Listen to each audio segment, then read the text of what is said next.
In this video, I'm gonna go over my 7 simple step approach to finding bass anywhere that you go, no matter where you live in the country. I think for a lot of anglers, we know that truly the best way of catching fish is simply learning how to find fish fast. And while I was fishing the Bassmaster Opens, and even today when I go fish major tournaments, this is the exact same approach that I take every time I get to a body of water. But whether you are a tournament angler or not, you can still use this to help you kind of narrow down and help you find fish quickly when you get to a body of water. Now, before we get into the 7-step approach, this video is brought to you by the Fin Fishing Rod Glove. This is a product that I'm really proud of because, guys, for years I have hated when you go to take a rod out of your rod locker and all of your baits are hung up on that one rod that you want to get out. It's the most frustrating thing, and the neoprene rod gloves are a great way of eliminating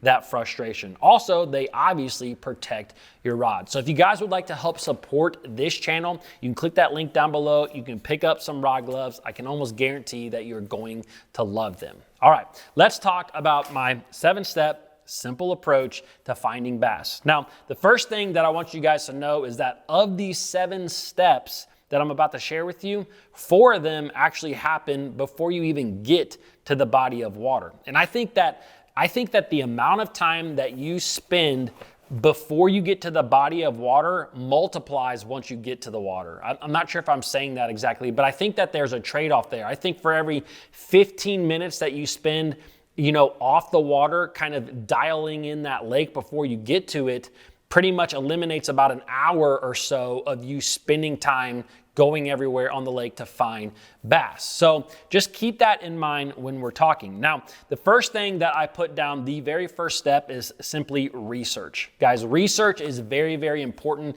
If you're a pond angler or a bank angler, this might not be something that you can necessarily do, but for a lot of the lakes, rivers, natural lakes that we go to, there is a ton of research that you can do on those lakes so that before you even get to that lake, especially if it's a lake you have no idea about, you kind of know how that lake is going to set up. And there's a number of different things that you can do. I mean, one thing is simply looking at fishing reports. Like, this is something that I've done for years. If there are public fishing reports available out there, I always like to just read over those. And the big thing that I'm looking for is kind of just like hot keywords, things that kind of keep popping up.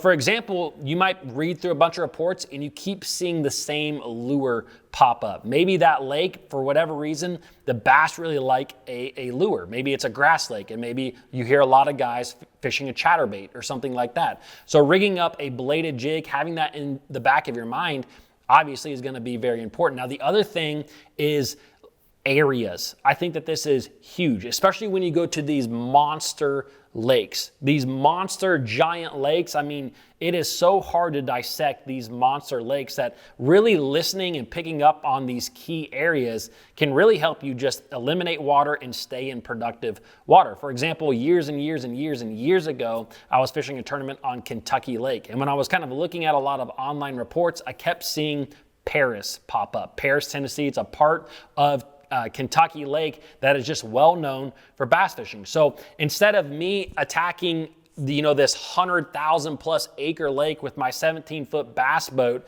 I just attacked the Paris area, and I was able to do very well in a tournament that I fished there because I simplified and I realized, hey, Paris is just a good area. Now, the one thing that I despise, the one thing that I don't like that some people do is do this research and try to find exact locations of where maybe they saw a guy in a YouTube video. You see this from time to time, guys that are triangulating exactly where this person was, that maybe they watched a YouTube video of them catching fish and they try to be on that exact same area. That is not what I'm talking about here, but I'm talking about overall general areas. Maybe it's a certain creek arm that just always produces.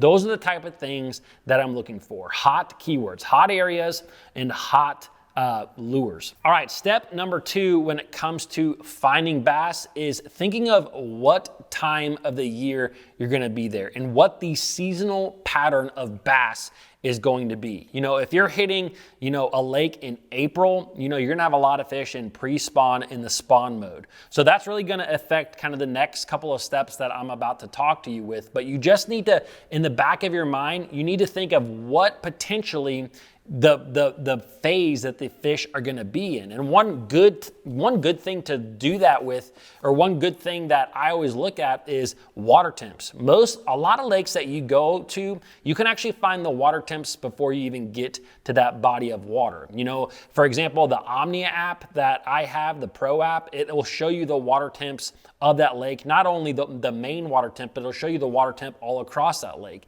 And simply knowing the water temperature can help you understand what phase that the bass are in. Now, the other thing that really impacts this, because it's not just all water temperature, is weather conditions. Because if you had, you know, you might see that the water is 55, 60 degrees. So you might be thinking pre-spawn, but you didn't realize that that lake was 60 and 70 degrees the week before because there was a very, very hot or warm weather system that was there, and then a cold front hit. So you may actually be thinking pre-spawn when a lot of bass are actually up on beds. So it's always really important to pay attention to not only the water temperature, but the weather that is happening when you get to that body of water, because that can kind of make a big difference on what is happening. So you really want to understand the seasonal pattern, or at least try to get a clue as to what the seasonal pattern is that you're going to be attacking when you get to the body of water, which is going to help you with step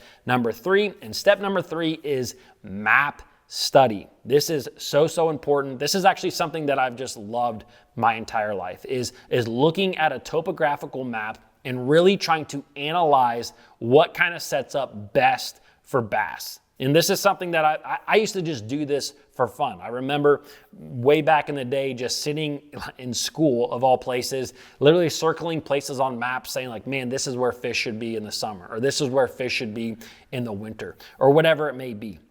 And so something that I love to do is really look at creek channels, because creek channels can really dictate, they're kind of like highways for a bass. Now, we've definitely found out over the last couple of years that, you know, with the advancements of technology, with forward-facing sonar like Mega Live, I mean, there's bass swimming around all over the place. But still, you have a group of fish that a lot of times are going to follow creek channels around like little highways. And so I always like to look at these highways. I always like to look at creek channels, and I like to look at structural features, or even well, mostly just structural features that butt up against creek channels. Maybe it's a point where a creek channel swings by, a hump where a creek channel swings by, just a simple bank where the creek channel swings by. These are all areas that tend to be places where bass live and where bass stay. And so I always like to look at the creek channels on a map. Now, with kind of conjunction with that is step number 4, and that is Google Earth. You know, if you're a pond fisherman, this is where you're really going to start, you know, picking up on some good tips. You should always look at Google Earth. There have been so many times where I have found a row of bushes. I have found a creek that has more docks in it. I have found creeks that have isolated docks in it. I have found little grass flats. I found grass areas. I have found so many little things that I always circle on Google Earth that, like, if it correlates with the bottom composition, with the topographical map, you almost know right away a place a bass is going to be before you even get to the body of water. And for me, that gives me a lot of confidence. If I see a creek channel swing bank, and right on that bank I also see some laydowns, or maybe there's a dock close by, I know that there's going to be a bass living in that area. And we'll talk a little bit more about that when we actually get to the water. But guys, those are the first 4 steps that you absolutely must do before you even get to the body of water. You got to do your research. You got to think of the seasonal pattern of bass. You got to do your topographical map study. You got to do your Google Earth map study as well. All right, let's talk about on the water things. I have 3 main points here that I want to talk about. Now, when I get to the body of water, now that I have some areas, now that I have some places that I've circled on the map that I want to go check out, I have a very simple, like, 4-step approach to the lures that I'm fishing. And I did a full video on this, and I'm going to link this at the very end of this video if you guys want to really go into it. But anywhere that I go fishing, there are 4 main lures that I'm going to fish. And what I mean by that is I'm going to fish something fast, I'm going to fish something slow, I'm going to fish something finesse, and then I'm going to fish something big, like a glide bait. If you go anywhere you go in the country, if you start with just fishing through those, like if I pull up in an area, I'm going to give that area maybe 15, 20, 30 minutes, kind of depending on how big that area is. And I'm going to fish those 4 lures. Now, those 4 lures are going to change depending on the body of water that I go to. Like I said earlier, if I go to a lake that has a lot of grass, something fast might be a chatterbait. If I go to a lake that is fairly clear and maybe it's in the springtime, that something fast might be a jerkbait. So I kind of go more into that video that I did. And so, like I said, I'm going to leave that linked at the end of this one. But those are the 4 things that I use. And that really helps me to basically establish whether there is bass in an area or not. Okay? And so step number 6 is actually catching bass. Now that I have these lures, I'm starting to catch fish. If you have done everything that I've talked about so far, you're going to put yourself in some areas where you catch bass. And when you catch bass, you got to think of step number 6, which is examine everything. Examine the bass and examine the area, because sometimes you will pick up on just very, very little clues that will help you so much. And I've talked about this in other videos before, but sometimes simply looking at the fish. You know, sometimes you might notice, hey, there's a shad in this fish's gut, or there's a crawfish in this fish's gut. So you may be able to change your lure depending on what that fish is eating. Or maybe you see that, hey, this fish is really dark in complexion, or it's really light in complexion. So you might kind of know whether that fish has been in that area for a long time or whether he's just moving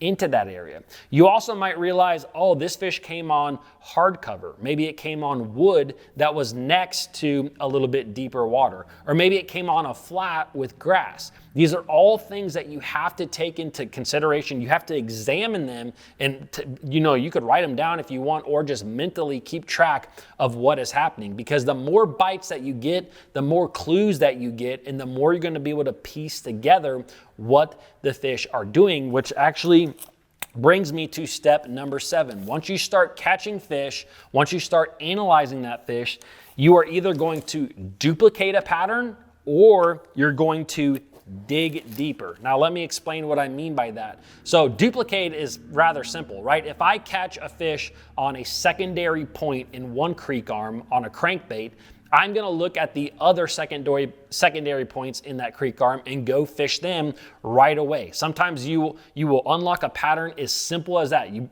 pick up a crankbait, you catch a fish on a secondary point, you go to the next secondary point, you catch another fish. You go to the next point, you catch another fish. You go to the next creek, you catch more fish. You have unlocked a pattern, and now it's all about finding what lure that the bigger fish are wanting. And that's an awesome feeling when you get to that point in your fishing, when you can kind of unlock a lure. Now, the other thing I put on here is dig deeper. And what I mean by that is sometimes you have lakes that are pattern lakes where you can find these patterns like we just talked about. Other times you have lakes that are simple area lakes. They are spot lakes. You may have not found a pattern, but you found an area where the bass are living. So what I mean by dig deeper is now that you caught a fish, like I said, maybe you caught a fish on a stump, but if you found an area, more times than not, there are fish everywhere in that area. So now you kind of have to unlock and figure out that area to a T. Maybe you find other stumps in that small area. Maybe you find a small random grass patch. Maybe you find a rock pile. Maybe there's a dock really close by. You just really start to look at the structure and cover that is in your area and fish it all to see if are fish everywhere in this little zone, or are they just on specific types of cover. And so that is really what I like to do. That is the simple 7-step approach to finding bass. Now, if you guys want to watch my 4-lure approach that I talked about a little bit here, you can click on this video right here, and I will see you guys tomorrow.